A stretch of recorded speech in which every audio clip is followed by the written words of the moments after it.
Hello everyone, welcome to my channel. Today we're going to take a look at a small segment on our far left lamestream media channel 9 and then discuss the trickery used by the media when they omit key points on such a disputed issue, the gender pay gap. So let's take a look. Jess, we know so many companies in Australia and around the world support equality in the workforce. It is good for profits, not least for morale. But why is it that the gender pay gap is still an issue?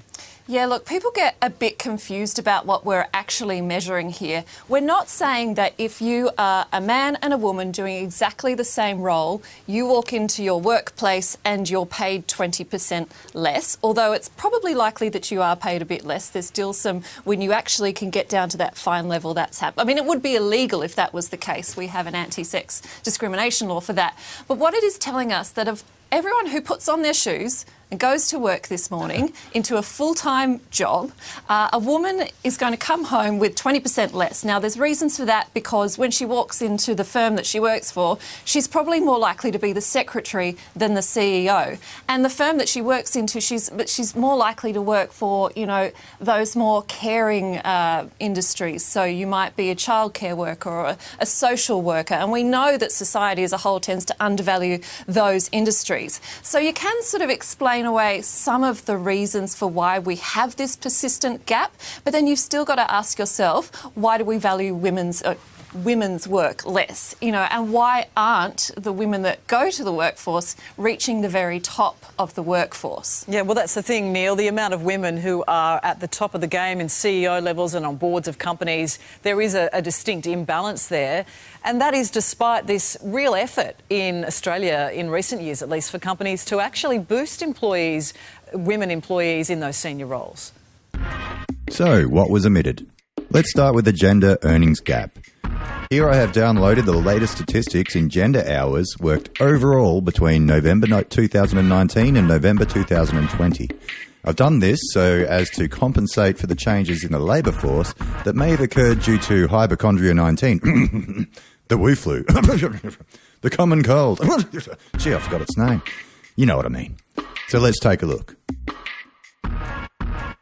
This graph shows that only 1,991 males to 3,113 triple females worked less than 35 hours, which, as you can see, is not much different from this time last year, COVID be damned.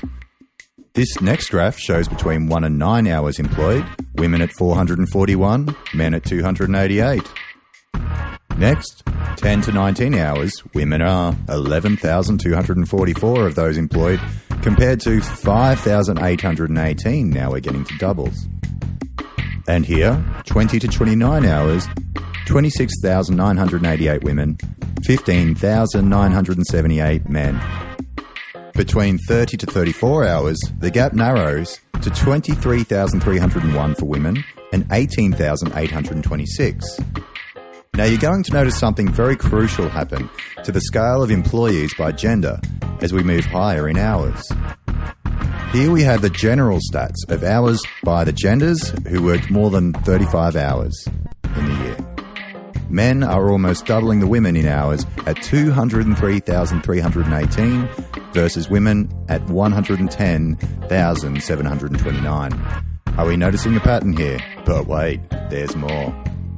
As we move higher in hours worked, you will see men employed at these hours begins to overtake the women. From 35 to 39 hours, men 1,303, women 1,127. 40 to 44 hours, men 1,440, almost doubling women at 803. 45 to 49 hours, men 549 are now more than doubling women at 259. 50 to 59 hours, men almost tripling women, 642 to 255.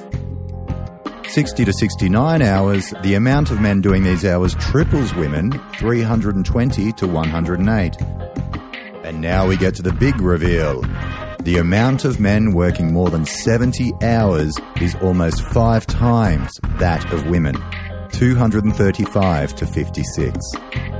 Another reason why women are actually paid less is the risk associated with the jobs they choose. Generally, the more dangerous the job, the more you should get paid.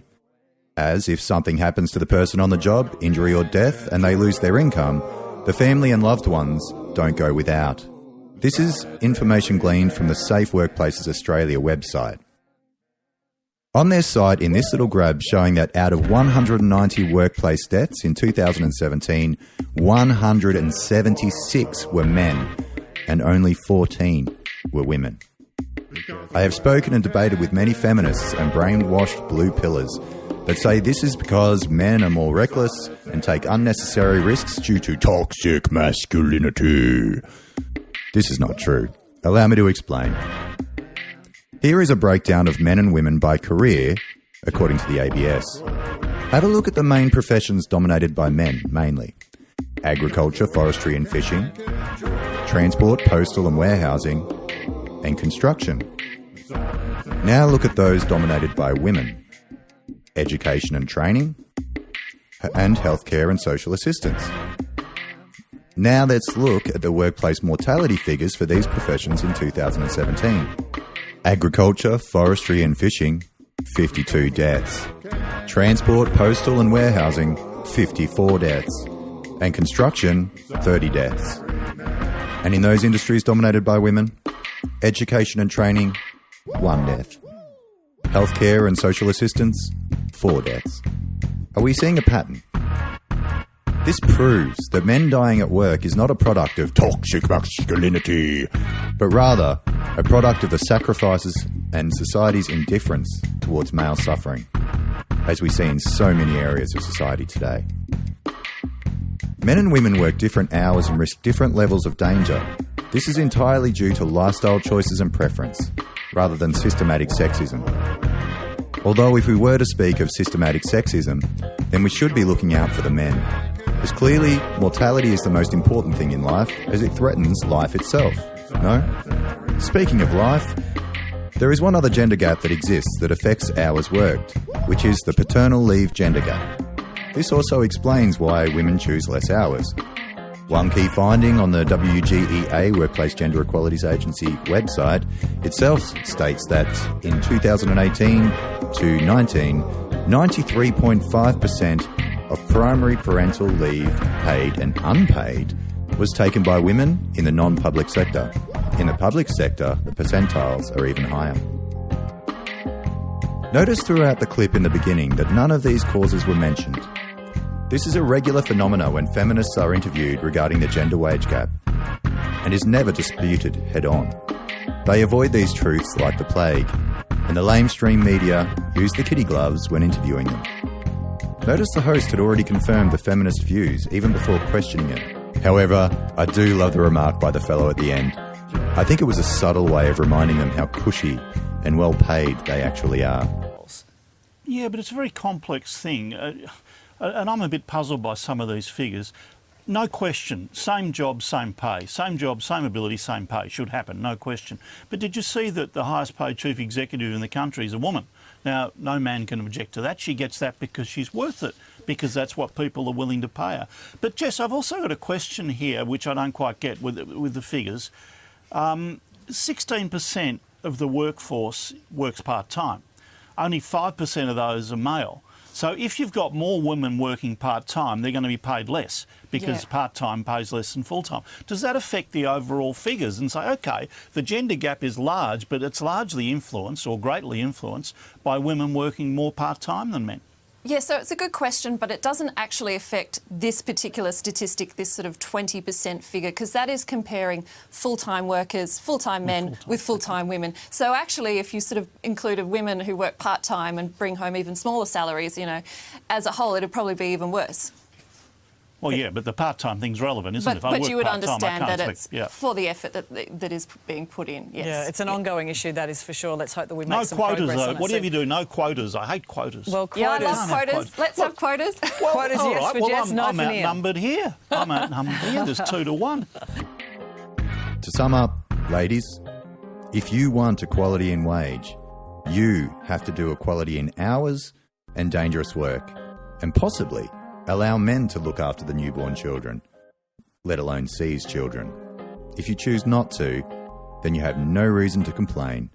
Simple as that. Thanks for listening. If you liked the video, please like, subscribe, or leave a comment. Thank you.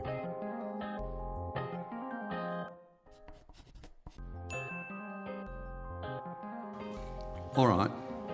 On another issue, what is the gender workplace hours gap? The agency reports a workplace gender pay gap comparing male full-time employees and female full-time employees, but male full-time employees work longer hours on average than female full-time employees.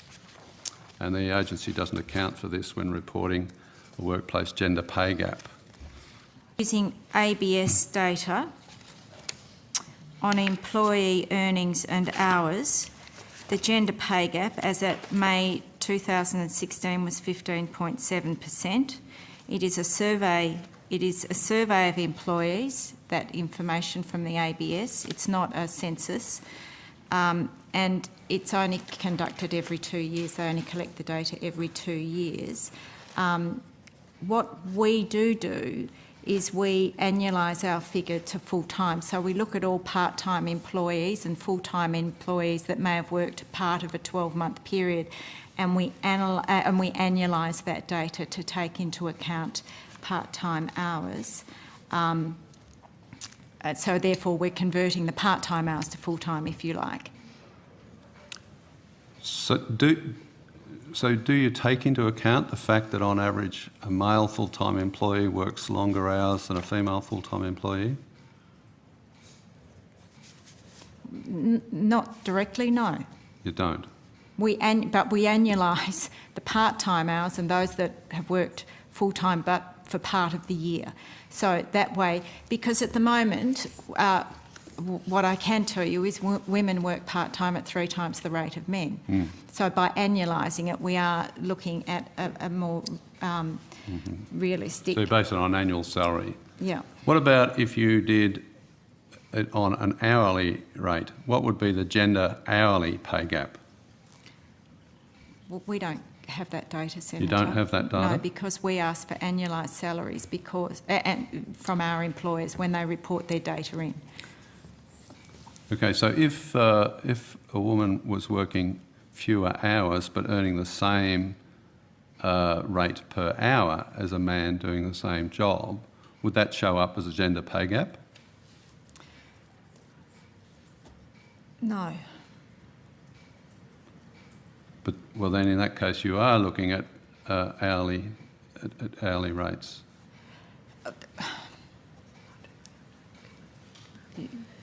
Jenny Imbrutive, Research and Analytics Executive Manager. So we do not collect the real hours that an employee might have worked. So what we do collect is the hours that are specified in a contract, and that is provided by organisations to us. If that makes sense. Yeah, but I mean, do you annualise it on the assumption that men and women are working the same number of hours, or is it actual earnings? It's actual earnings, and we are unable to.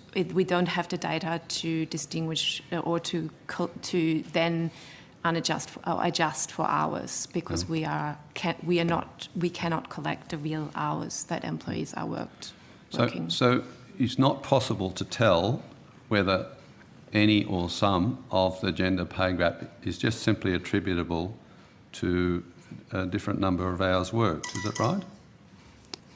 It depends on whether we're looking at hours that are in contract, or whether we're looking at hours that employees worked as overtime. Why is it you don't look at hours worked? You don't collect it, but the ABS does. It's available. The ABS does a survey, yes. Every 2 years. Yes. But again, as I say, we collect census data, that is survey data. And the other thing I would say at this stage, Senator, is just because somebody might be sitting at their desk for 12 hours a day doesn't mean you're getting 12 hours of productivity out of them, and doesn't mean that they're working in essence any harder than someone that may sit at their desk for 8 hours. So I don't think... That's true, but they're getting paid for the 12 whether they're doing any work, or they're getting paid for however many hours they're sitting at their desk. And the issue for your agency is that if it's a male sitting at a desk, they're getting paid more than a female sitting at a desk. So the question is whether that, irrespective of the hours, the question is whether for those hours for which they're getting paid, is there a difference between men and women?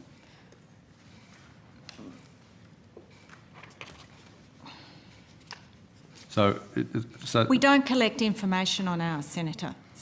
ABS does, so it's available. So if we put in a question on notice, will you access the ABS data and so you can answer that question? Well, I did answer it earlier. I said that the ABS employee and earnings and hours data, as at May 2016, the gender pay gap was 15.7%. That, if I understood you correctly, that's referring to annualised salary, is that right? Not. What's the gap based on? Per hourly rates or annual incomes or annualised incomes, or what are we talking about here?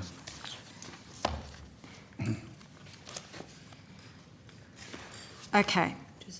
The EEH data, so that's the employee earnings and hours data, includes all employees regardless of employment status and reflects ordinary time cash earnings. The EEH survey produces hourly earnings for non-managers and can be used to produce a gender pay gap measure inclusive or exclusive of part-time employees. The EEH data can also be configured in a variety of other ways that are useful to the gender pay gap estimates, e.g. managerial versus non-managerial employees.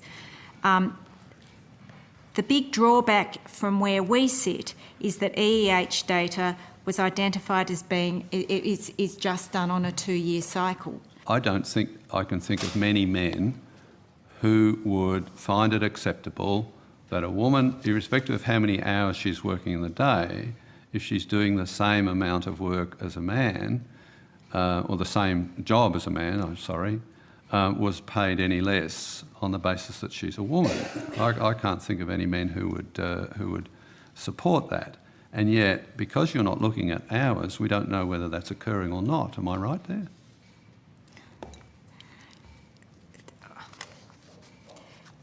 Senator, I think at this stage, as I've said to you, we are unable to collect and analyse that data. There are other countries, of course, that do that, and we will... Not even every 2 years with the ABS survey data? You could do it at least every 2 years. And I gave you the figure of 15.7% based on the calculation that we last did. What's the 15.7 reflect? So what I was about to say, Senator, is I'm happy to take that question on notice and go back and look at that last calculation that we did and provide you with the workings on that.